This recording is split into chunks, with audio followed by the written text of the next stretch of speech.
네, 안녕하십니까? 예, 오늘은 우리 고넬로라는 사람에 대해서 우리가 함께 공부하고자 합니다. 오늘 고넬로라는 사람은 로마 이탈리아의 백부장이었던 사람이었으면서 하나님의 복음이 이방인에게도 전달되는 그러한 첫 케이스로 보여주는 사건을 사도행전에서 나타나고 있습니다. 그러면 오늘 사도행전 10장 1절에서 9절까지 우리가 본문을 가지고 우리가 함께 생각해 보도록 합니다. 사도행전 10장 1절에서 9절 제가 읽어드립니다. 가이사라에 고넬로라 하는 사람이 있으니 이달리아 부데라 하는 군대의 백부장이라. 그가 경건하여 온 지방과 더불어 하나님을 경외하며 백성을 많이 구제하고 하나님께 항상 기도하더니 하루는 제9시쯤 되어 한상 중에 밝히범에 하나님의 사자가 들어와 이르되 고넬로야 하니 고넬로가 주목하여 보고 두려워 이르되 주여 무슨 일이니까 천사가 이르되 내 기도와 구제가 하나님 앞에 상달되어 기억하신 바가 되었으니 내가 지금 사람들을 요빠에 보내어 베드로라 하는 시몬을 청하라. 그는 무두장이 시몬의 집에 유숙하니 그 집은 해변에 있다 하더라. 마침 말하던 천사가 떠나매 고넬로가 집안 하인들을 부하 가운데 경건한 사람 하나를 불러 일을 다 이루고 요빠로 보내니라. 이튿날 그들이 길을 가다가 그 성에 가까이 갔을 때에 베드로가 기도하려고 지붕에 올라가니 그 시각은 제6시더라. 오늘 이 본문에 나와 있는 고넬로라 하는 사람은 로마의 군인이면서 다시 말하면 이스라엘은 이때에 팔레스타인은 로마의 식민지로 있던 시대의 이야기입니다. 그런데 그때 식민지 이 예루살렘이라는 가이사라는 곳은 바로 총독 관저가 있고 통치 행정구역이 바로 가이사라는 도시입니다. 근데 이곳에 바로 치안을 담당하기 위한 로마에서 파견된 백부장이라 하면 100명의 군대를 다스리는 장교를 말하고 있습니다. 그래서 이 사람이 바로 고넬로라고 하는 사람인데 이 사람은 로마에 보면은 귀족들이 있습니다. 로마에는 귀족들이 있는데 로마의 귀족에 5대 귀족이 있습니다. 그 중에 한 명이었던 코르넬리우스라는 그러한 가문의 사람이었습니다. 로마 5대 가문 중에 코르넬리우스. 그래서 고넬로라 이렇게 이제 코르넬리우스 하다 보니까 이게 이제 고넬로라는 말이죠. 그래서 이 사람이 이제 어쨌든 간에 출세를 하기 위해서 이렇게 이제 이 팔레스타인에 다시 말해서 이스라엘의 장교로 와서 복무하는 그러한 이야기입니다. 우리는 이것을 뭐라고 말하냐면은 로마에는 집정관이라는 사람이 있습니다. 집정관. 그래서 집정관은 뭐냐면 우리 옥타비누스의 양아들인 티베리우스도 집정관 출신입니다. 다시 말해서 로마의 황제들은 거의 다가 집정관 출신들이에요. 그러면 집정관이라는 것은 이제 총사령관을 말하고 있죠. 1군 사령관, 2군 사령관, 3군 사령관 이런 식으로다가 이제 처음에는 이제 집정관이 3명의 집정관이 있었습니다. 그러니까 이제 그 집정관의 사령관에까지 올라서 황제까지 되려면은 점수를 따야 됩니다. 그래서 그 점수를 어떻게 따냐면은 이제 만약에 로마에 있으면은 점수가 좀 적고 어디 가서 로마에 대항하는 그러한 곳에 가서 그들을 평정하고 그들을 다스리면 점수가 많아지지요. 우리 이 대한민국에도 보면은 저희 아버지가 학교 선생을 하셨어요. 근데 학교 선생을 하는데 학교 선생님들이 뭐가 있냐면 호봉제도라는 게 있습니다. 호봉제도. 그래서 호봉제도를 하는데 도시에서 근무를 하면은 뭐 1년에 0.5호봉을 오른다. 0.5봉을 계산해줘요. 조금 약간 이제 조금 소도시다 그러면 뭐 1호봉.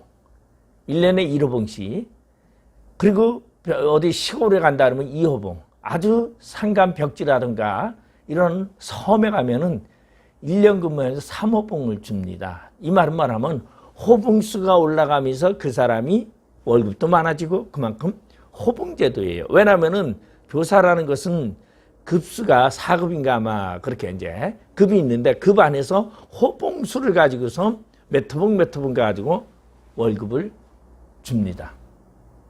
그러니까 군대도 어떻게 해야 되냐면 파견을 나가서 전적을 쌓고 공을 세우면은 진급이 빨라지는 거예요. 그러다 보니까 이 코넬리우스가에 있는 이 한 사람도 이제 바로 팔레스타인이라는 이스라엘의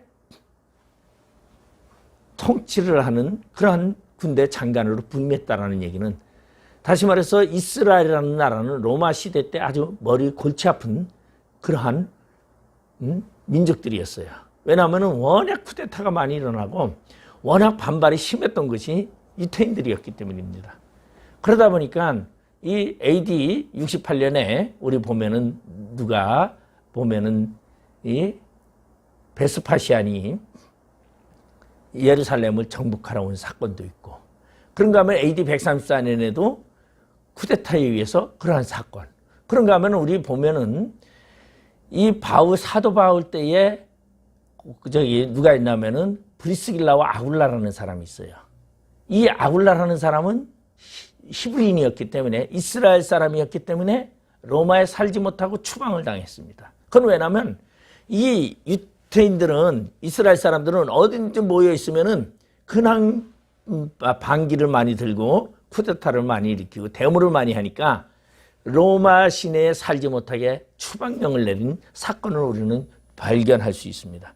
그렇기 때문에 그러한 가장 골치 아픈 그러한 민족의 통치권 속에 들어가서 근무한다는 것은 점수를 딸 기회도 되지만 잘못하면 자천할 기회도 된다는 것이죠. 바로 로마의 명문가의 출세 가도를 달리기 위해서 그는 오늘 이달리아의 백부장이라고 하는 고넬로는 지금 가이사라라는, 다시 말해서 팔레스타인을 통치하는 곳에 군대 장관으로 주둔하고 있었다는 것입니다. 근데 이 사람은, 고넬로는 의인으로 인정받고 있었고 많은 유대인들이 칭찬하는 그런 사람이었습니다. 왜냐하면 오늘 이 사람에 대해서 소개하는 이야기가 베드로를 찾아갔던 사람이 고넬로에 대해서 이렇게 소개하는 얘기를 사도행전 10장 22절에 보면 말하고 있습니다. 그들이 대답하되 백부장 고넬로는 의인이요 하나님을 경외하는 사람이라. 유대 온 족속이 칭찬하더니 그가 거룩한 천사의 지시를 받아 당신을 그의 집으로 청하여 말을 들으려 하느니라 한대. 이 고넬로라는 사람은 의인이요,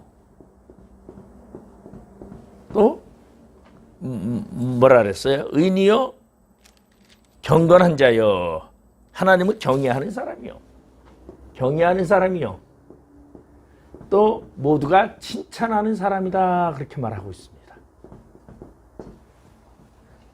그러한 사람, 모든 사람에게 인정받는데, 그것도 누구에게? 적군, 식민지 백성들인 유태 사람들에게, 유태인들에게, 이스라엘 사람들에게 칭찬받는 그러한 사람이었다. 이것이 이제 고넬로의 모습입니다.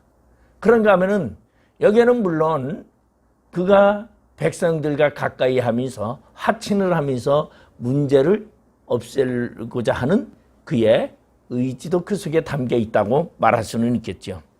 그런가 하면은 이 고넬로라는 사람은 베드로에게 어떻게 하냐면 10장 25절에 보면은 마침 베드로가 들어올 때 고넬로가 맞아 발 앞에 엎드려 절하니. 다시 말해서 지금 식민지의 통치 장교로 가는 군대 장관으로 가 있는 사람이 그 식민지 국민인 베드로라는 사람 옆에 엎드려 절하였다. 아주 뭐한 사람이에요? 겸손한 사람이에요. 내가 통치자라고 통치권을 이용하는 것이 아니라 사람을 보고 사람의 인격을 대우하고 그리고 그 사람 앞에 무릎을 꿇을 수 있는 그러한 겸손한 사람이 바로 오늘 고넬로라는 사람이었다는 것입니다. 그래서 하나님은 그러한 고넬로에게 성령을 부으신 사건이 오늘 사도행전 44절에 그렇게 말해주고 있습니다. 자, 그러면은 오늘 고넬로라는 사람은 1절에 보니까 뭐라고 말하냐면은 2절에 보면 그가 경건하여 온 지방과 더불어 하나님을 경외하며 백성을 많이 구제하고 하나님께 항상 기도하더니. 자, 온 지방과 더불어 하나님을 경외하고 경건하고 그리고 백성을 많이 구제하고 하나님께 항상 기도했더라. 그런데 고넬로는 구원받은 사람이었습니까? 아직 구원은 받지 못했다라는 것이죠. 구원은 성령이 내 안에 임재해야 구원을 받는 겁니다. 그런데 어쨌든 간 고넬로는 인품이나 성품이 굉장히 겸손하고 좋은 사람만은 확실합니다. 그렇지만 아직 구원은 이루지 못했지만 하나님은 그러한 고넬로에게 관심을 가지고 있었다라는 것을 오늘 보여주고 있다는 것입니다. 다시 말해서 하나님은 인간의 신분에 연연하지 않는다는 거죠. 하나님은 인간의 어떠한 부자나 가난한 자를 연연하지 않아요. 식민지 백성이나 통치자 백성이라고 하나님은 차별하지 않는다는 거죠. 하나님은 그 사람의 마음을 보시고 중심을 보시는 하나님이라는 것을 우리는 볼 수 있습니다. 자, 그러면 오늘 이 고넬로 사건은 무엇을 말해주고 있냐면 성경에서 이스라엘을 향했던 하나님의 그 사랑과 그 하나님의 계획이 고넬로라는 사람을 통해서 이제 이방인에게 복음이 전파되게 되는 바로 시작의 열쇠가 바로 오늘 사도행전 10장에 나오는 고넬로의 이야기라는 것입니다. 왜냐하면 이 예루살렘 회의, 다시 말해서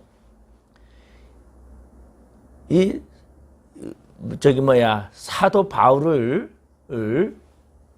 이제 사도냐 그가 거짓 선지자냐라는 재판이 예루살렘 회의가 AD 60년에 있었습니다. 그래서 바울이 1차 전도 여행을 마치고 예루살렘 공의회에 참석해서 재판을 받는 과정이 우리 성경에 나오죠. 그때 바울이 참 선지자냐 아니냐를 재판을 하게 됩니다. 그래서 할례 문제도 있었고 많은 문제가 있었죠. 그런데 그때 베드로가 뭐라고 얘기하냐면은 사도행전 11장에 이 고넬로 집안의 이야기를 하면서 하나님이 이방인에게도 생명 얻는 회개를 얻게 하심을 간증하게 됩니다. 그래서 결국은 이방인의 복음이 바울로 통해서 복음이 전파되게 되고, 그리고 베드로의 이 고백으로, 고넬로 집안의 이 고백으로 통해서 이방인에게도 이스라엘에게 행했던 하나님의 그 구원관이 이방인에게도 퍼지게 됨을 인정하는 회의가 되었던 것을 우리는 볼 수 있습니다.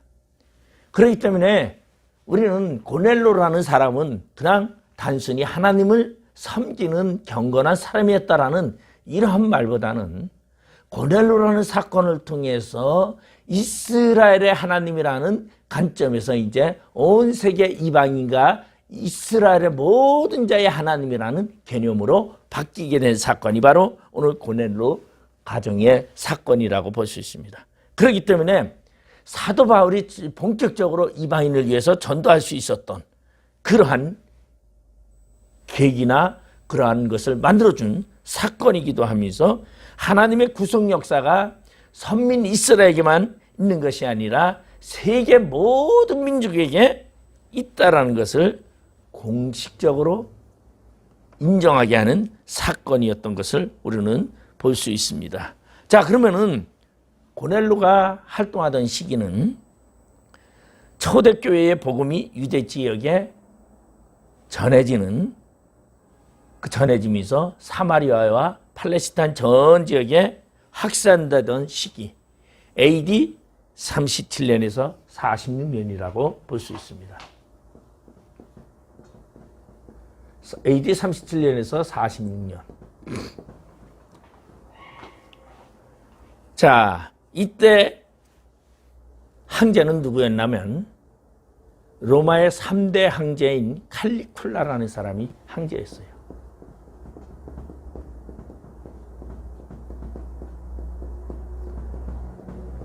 옥타비누아스가 AD 17년에 죽고 티베리우스라는 그의 양아들이 황제가 되고 그리고서는 AD 37년에 바로 티베리우스는 죽게 되고 그리고 칼리쿨라가 AD 37년에서 46년에 황제가 됩니다.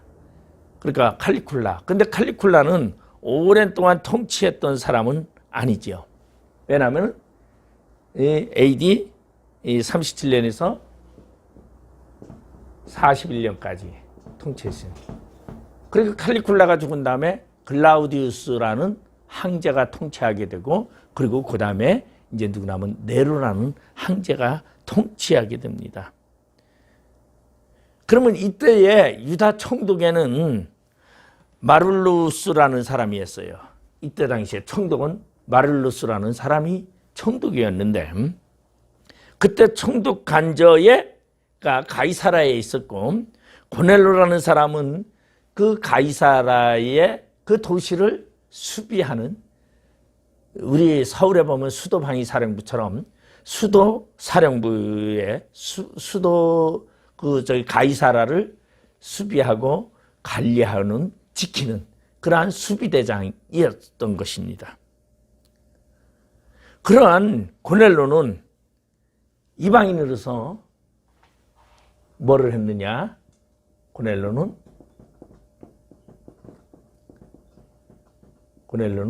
이방인으로서 최초의 세례를 받았습니다. 자, 세례를 누가 베풀었습니까?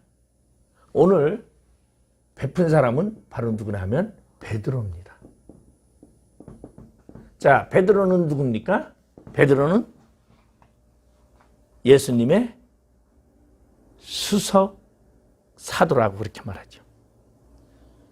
예수님의 12사도 중에 가장 대표되는 사람이 베드로예요. 근데 그 베드로가 바로 오늘 이 고넬로의 집에서 세례를 베풀게 됩니다. 그 세례는 보면은 세례를 베풀었는데 그 세례는 무슨 세례냐면은 바로 성경 11장에는 이러한 이야기를 하고 있습니다. 오늘 10장 사도행전 10장 48절에 보면은 명하여 예수 그리스도의 이름으로 세례를 베풀라 하니라. 그들이 베드로에게 며칠 더 머물기를 청하니라. 그런데 이때는 놀라운 일이 벌어지게 됐죠. 이때에 이 집안의 성령이 모든 사람에게 임하였더라. 고넬로 집에 성령이 임하는 사건이 나타납니다. 다시 말해서 공식적으로 이방인에게 성령의 임재의 사건이 나타나게 된 사건입니다. 그런데 이 성령의 임재는 무엇을 말하고 있냐면 베드로는 이렇게 말하고 있습니다. 그들이 이 말을 듣고 잠잠하여 하나님께 영광을 돌려드리다. 그러면 하나님께서 이방인에게도 생명 얻는 회개를 주셨도다 하니라. 성령의 임하는 뭐예요? 생명 얻는 회개. 자, 우리는 성령을 받지 못한 사람은 구원받지 못합니다. 성령 세례를 다 받아야 돼요. 성령의 임재 속에 있는 것은 말하면 구원의 증표라는 것이죠. 그런데 오늘 고넬로의 집에 성령이 임하면서 생명 얻는 회개가 뭡니까? 구원의 역사가 이루어졌다는 것이죠. 그러면은 사도행전 10장 1절에서 이미 고넬로는 구원받지 못한 사람이었어요. 그런데 그가 베드로의 설교를 듣고 베드로가 예수님을 전하는 그 설교 말씀을 들을 때에 하늘로부터 성령이라는 것이 고넬로 집안에 충만하게 되고 임하게 되고, 그리고 그 집안에 구원의 역사가 일어나게 됐다는 것을 성경은 이야기해 주고 있습니다. 그래서 오늘 성령 세례가 임하였다. 바로 성령 세례는 구원의 문제예요. 복음의 문제예요. 그러니까 복음이 증거될 때에 성령이 임하게 되고, 복음이 증거될 때에 그 집에 구원이 임하게 된다는 것을 고넬로 가정을 통해서 분명하게 보여주고 있는 사건이 바로 오늘 이 사도행전 10장 11장의 이야기라고 볼 수 있습니다. 자, 그러면 유대인들이 미워하는 이방인이었지만 하나님은 전적으로 유대인들뿐만 아니라 이방인에게도 복음을 통하여 구원의 역사를 이루게 한다라는 하나님의 놀라운 은혜를 우리는 알게 됩니다. 그리고 고넬로는 어떠한 사람이었냐면 기도를 하면서 한상을 봤더라고 얘기를 하고 있어요. 하루는 제9시쯤 되어 한상 중에 밝히 보매 하나님의 사자가 들어와 이르되 고넬로야 하니. 그러면 하나님과 교제가 있었다라는 얘기를 지금 말해주고 있습니다. 이 말은 다시 말해서 그의 믿음은 어떠한 믿음? 실천적인 믿음을 가졌다는 거죠. 실천적 믿음. 왜? 고넬로는 이방인이었는데 이론적으로 그는 물론 지식인이었어요. 그는 배운 사람이었죠. 로마의 군인이었고 로마의 명문 5대 명문가의 한 후손이었기 때문에. 그렇지만 그는 지휘자로서 명령 체계만 하는 사람이 아니라 구제하고 섬기며, 그리고 우리 이때에는 회당 문화라는 것이 있는데 이 회당 문화에 고넬로는 많은 돈을 그리고 많은 노력을 투자해서 유태인들이 회당을 건립하는데 많은 기여를 하게 됩니다. 그래서 유태인들은, 이스라엘 사람들은 이 고넬로가 안식일 날 이방인들이 와서 함께 참여하여 안식일을 지킬 수 없었지만은 고넬로에게는 특례를 주어서 고넬로는 유태인과 함께, 이스라엘 사람과 함께 하나님을 경배할 수 있는 그러한 자격을 부여했다라는 것을 우리는 알 수가 있습니다. 다시 말해서 고넬로는 말로만 하는 사람이 아니라 몸으로 실천적으로 행동적으로 움직이는 그러한 사람이었다라는 것을 말하고 있습니다. 그리고 또한 고넬로는 유다의 모든 사람들이 칭찬하는 사람이었어요. 다시 말해서 또 고넬로 이 사건은 무엇을 말하냐면 많은 이스라엘 사람들은 할례를 통하지 아니하고서는 하나님의 선민이 될 수 없다라는 그런 고정관념이 있었는데, 오늘 이 이방인인 고넬로를 통해서 할례 문제가 아닌 하나님의 사랑이 할례를 통하지 아니하고서도 하나님의 은총이, 은혜가 임한다라는 것을 보여준 사건입니다. 그러니까 다시 말해서 할례 없이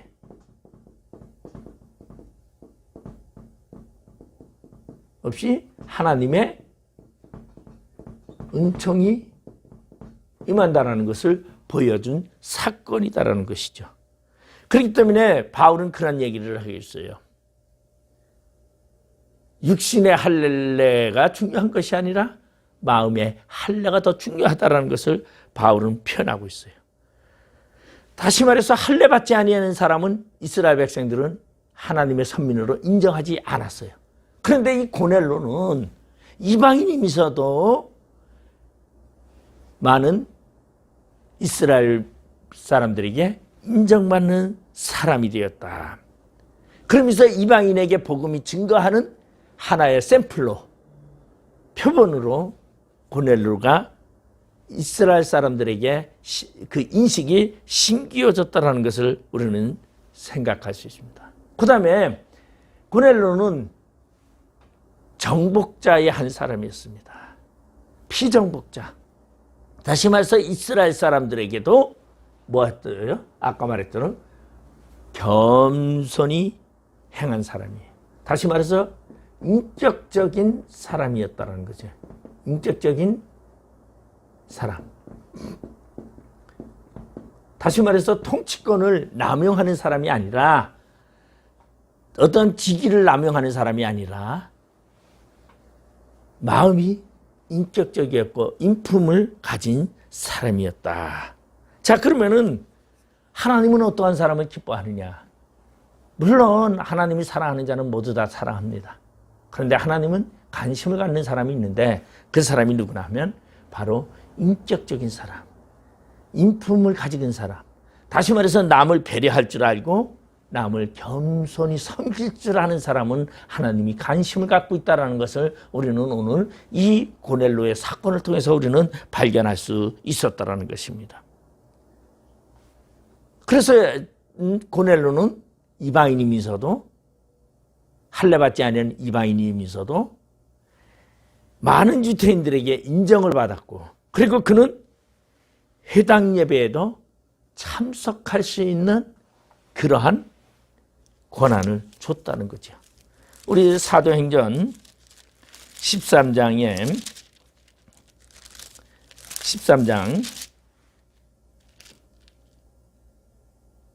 16절에 바울이 이런 말을 합니다. 바울이 일어나 손짓하며 말하되 이스라엘 사람들과 및 하나님을 경외하는 사람들아 들으라. 자, 바울의 복음이 이스라엘 사람들과 및 하나님을 경외하는 사람. 그럼 하나님을 경외하는 사람 속에 누가 들어가 있다는 거죠? 오늘 고넬로라는 사람을 같은 사람이 들어가 있다는 것을 이야기해 주고 있습니다.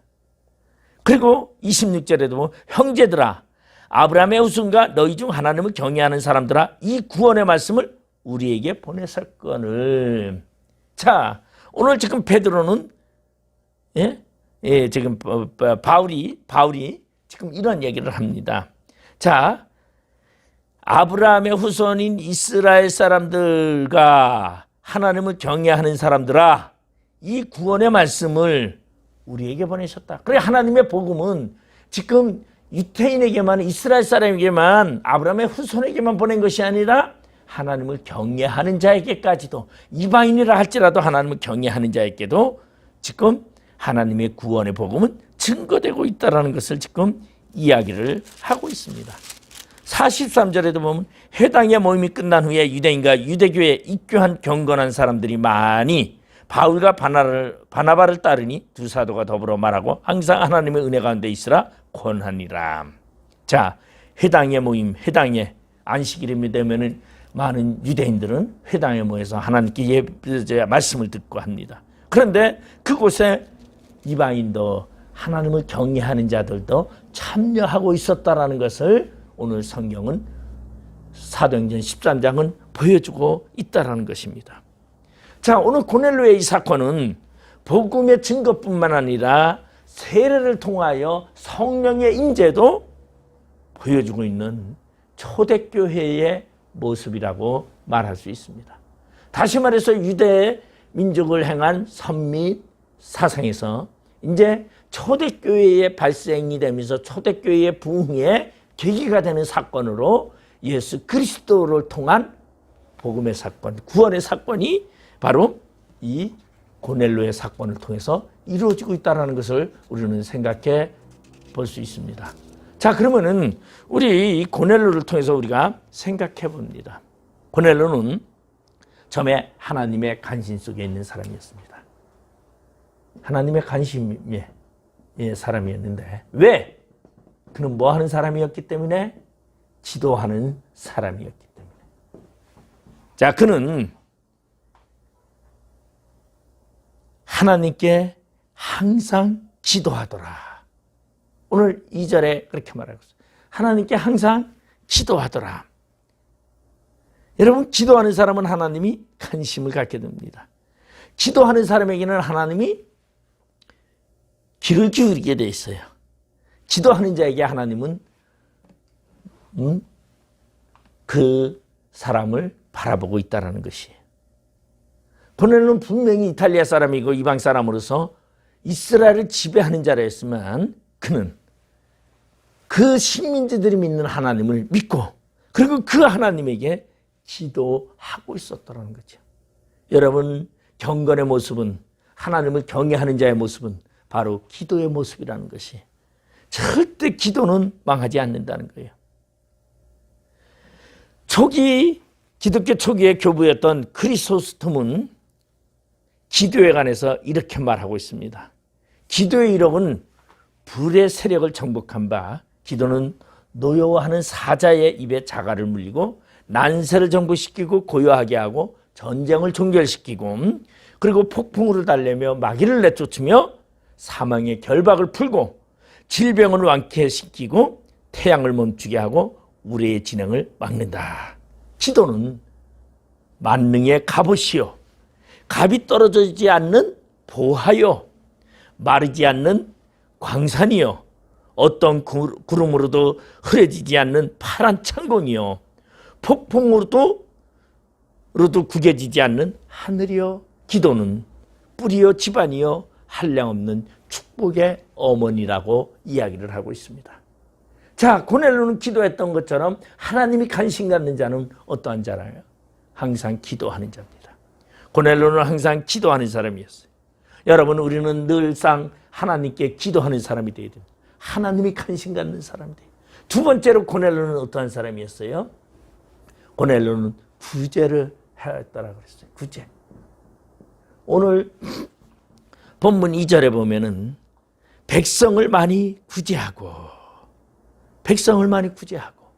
지금 그 구제하는 고넬로는 어떠한 사람이었어요?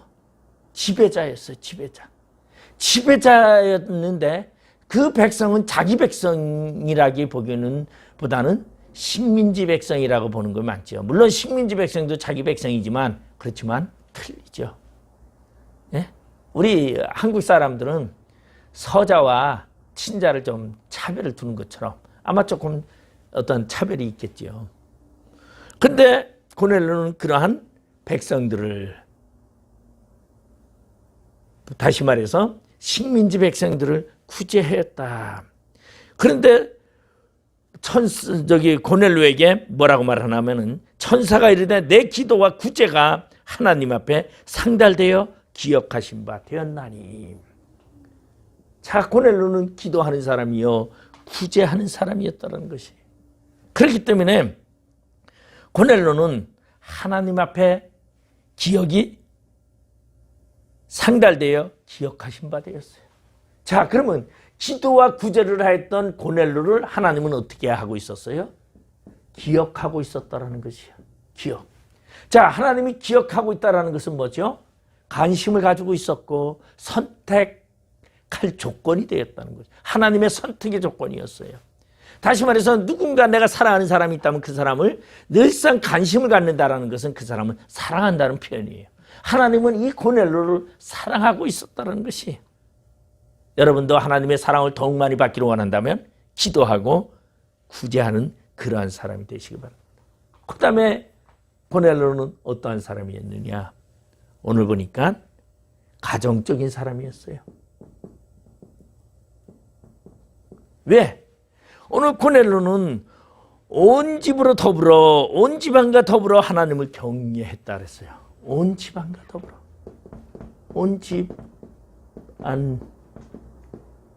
온 집안과 함께. 여러분, 가정적인 사람은 집안을 걱정을 하지만 가정적이지 않은 사람은 집안 걱정을 안 하고 자기 살 길만은 챙기는 사람이에요. 특히 우리 대한민국, 우리 한국의 남자들은 이렇게 가정적이지 못한 경우가 많이 있지요. 그래서 옛날서부터 그런 말이 있었어요. 많이. 그러니까 가정적인 그래서 남자가 부엌에 들어가면은 뭐 그런 말도 있었고. 그러니까 그렇게 가정적이지 못했어요. 근데 이제 지금의 시대에 와서는 이 젊은이들 부부를 보면은 같이 밥하고 같이 설거지하고 합니다. 서로 가정을 돌보고 가정적인 생활로 바뀌어가고 있었다는 거죠. 오늘 이 고넬로는 온 집으로 더불어 하나님을 경외했다는 것은 가정적이었다는 것이죠. 다시 말해서 하나님의 구원의 역사를 이루기 위해서 가정적으로 왜 나 혼자만의 구원이 아니라 온 가정이 성령이 임하게 되는 놀라운 사건이 임하게 됩니다. 그러면은 이러한 놀라운 하나님의 은혜의 사건이 가정에 임하게 하기 위해서 우리는 가정에 관심을 가져야 돼. 기도하고 구제하고 가정이 하나 되기 위해서, 연합되기 위해서 하나님을 두고서 하나님을 섬기는 그러한 가정, 하나님이 함께하는 그러한 가정으로 우리가 노력해야 된다는 거죠. 자, 그 다음에 네 번째로 고넬로는 어떠한 사람이었어요? 화목한 사람이었어요. 오늘 10장 22절에 보면은 그들이 대답하되 백부장 고넬로는 의인이요 하나님을 경외하는 사람이라 유대 온 족속이 칭찬하더니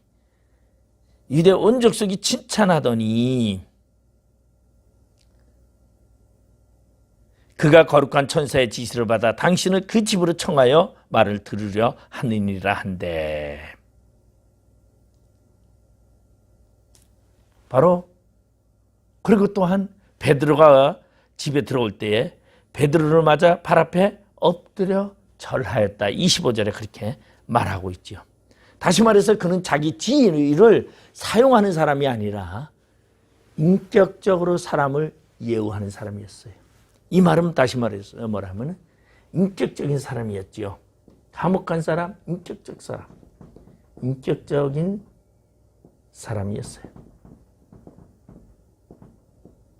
그렇기 때문에 많은 사람들은 그를 존경할 수 있었어요. 이것이 바로 고넬로에 대한 하나님의 관심이었다는 것이. 그리고 또한 고넬로는 어떠했냐? 바로 영적인 갈급함이 있는 사람이었어요.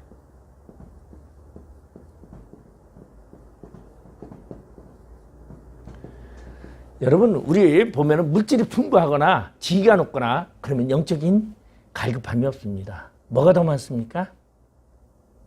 육적인 부유함은요, 영적인 빈곤을 낳는데도 영적인 빈곤을 알아채지 못합니다.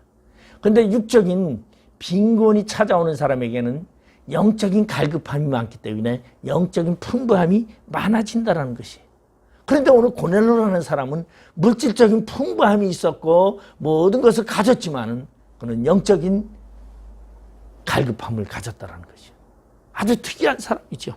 그렇기 때문에 하나님이 그를 기뻐하는 사람이 될 수밖에 없었어요.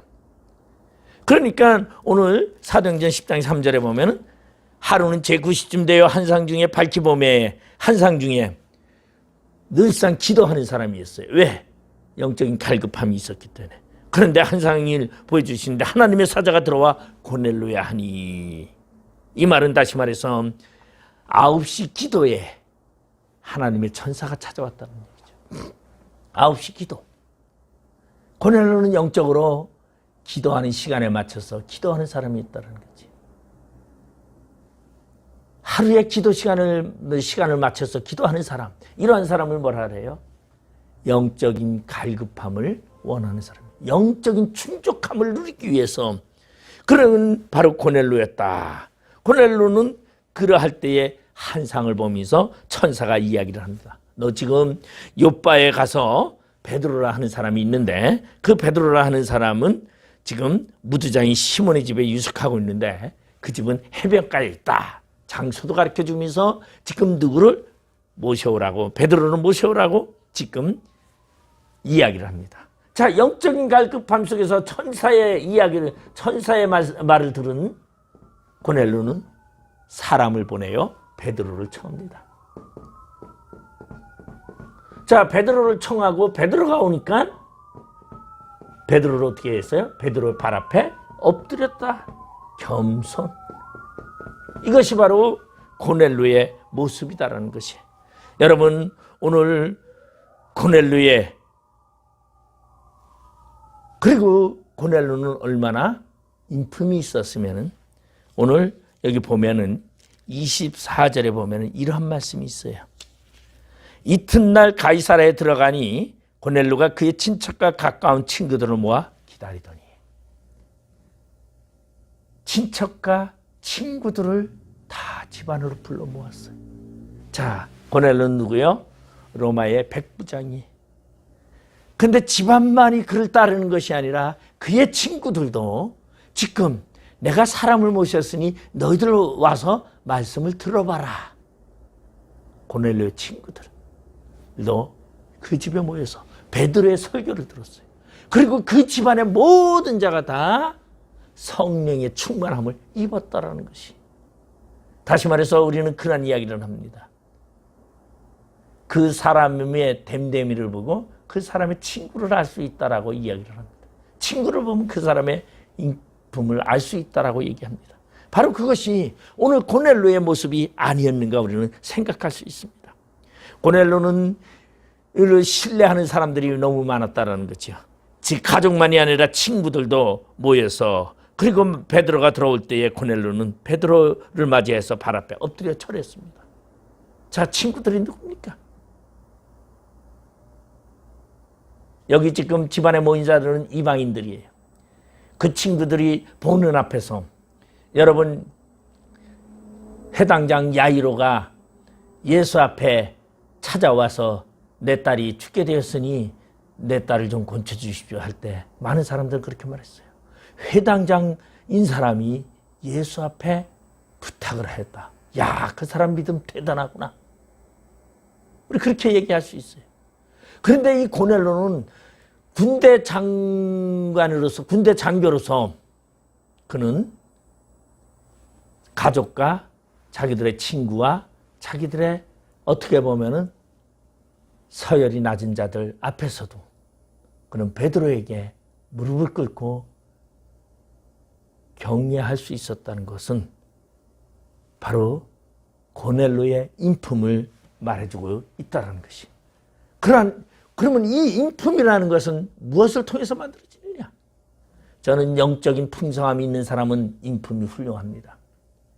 여러분, 영적으로 날마다 기도하고 날마다 하나님 뜻대로 사는 사람들은요, 성깔이 없어요. 성깔 있는 사람도 여러분 하나님과 늘 교제하면서 교통하면서 그게 다 없어집니다. 그리고 좋은 인품만이 남게 되는 거죠.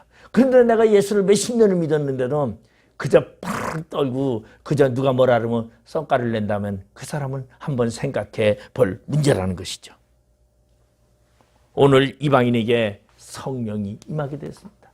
고넬로 집에 전해졌던 이 예수 그리스도의 복음이 베드로를 통해서 전해졌을 때에 그 집안에는 놀라운 성령이 임하게 되었다는 것이죠. 그래서 베드로는 이것을 예루살렘 의회에서, 예루살렘 공의회에서 이거를 이야기하고 있습니다. 사도행전 우리 보면 11장에 47절 48절에 보면 10장 47절 48절에 보면은 이에 베드로가 이르되 이 사람들이 우리와 같이 성령을 받았으니, 누가? 고넬로가 우리와 같이 성령을 받았으니 누가 능히 물로 세례 베품을 금하리요 하고 명하여 예수 그리스도의 이름으로 세례를 베풀라 하니라. 그들이 베드로에게 며칠 더 머물기를 청하니라. 베드로가 오늘 물로 세례를 주는 놀라운 사건이 고넬로 집에서 일어났다는 거지. 세례는 누구에게만, 유태인에게만 주는 줄 알았는데 하나님의 성령이 임하니까 베드로는 그 고넬로의 집에 있는 모든 자들에게 세례를 베풀게 되었다는 것입니다. 고넬로는 이방인 최초의 세례받은 사람입니다. 그 집안의 모든 사람들은 바로 이방인을 대표해서 최초의 세례받은 자들이요, 최초의 기독교인이요, 최초의 이방인으로서 성령 받은 사람들입니다. 이 사건으로부터 모든 이방인들에게 복음의 역사는 시작되고 있다는 것을 여러분 알아야 합니다. 여러분, 오늘 나에게도 성령이 임하신 것은 나를 통하여 예수 그리스도의 복음이 온 천하에 전달되기 위한 하나님의 계획이 있다는 것을 생각하고 오늘 복음을 위하여 달려갈 길을 다가는 모두가 되시기를 주님의 이름으로 부탁을 드리겠습니다. 기도하시겠습니다. 아버지 하나님, 은혜를 감사드립니다. 고넬로 집안의 성령의 임함의 사건은 이방인의 최초의 복음의 문의 사건이요, 그리고 고넬로를 통한 하나님의 관심과 사랑을 표현한 것은 이방인을 향한 하나님의 사랑과 은혜를 말씀하고 있습니다. 오늘도 우리를 사랑하시는 그 하나님을 위하여 우리가 경건한 모습으로 인격적으로 하나님을 경외하며 많은 자들에게 겸손해질 수 있는 저희들 되게 하여 주시옵소서. 예수님의 이름으로 기도드립니다. 아멘.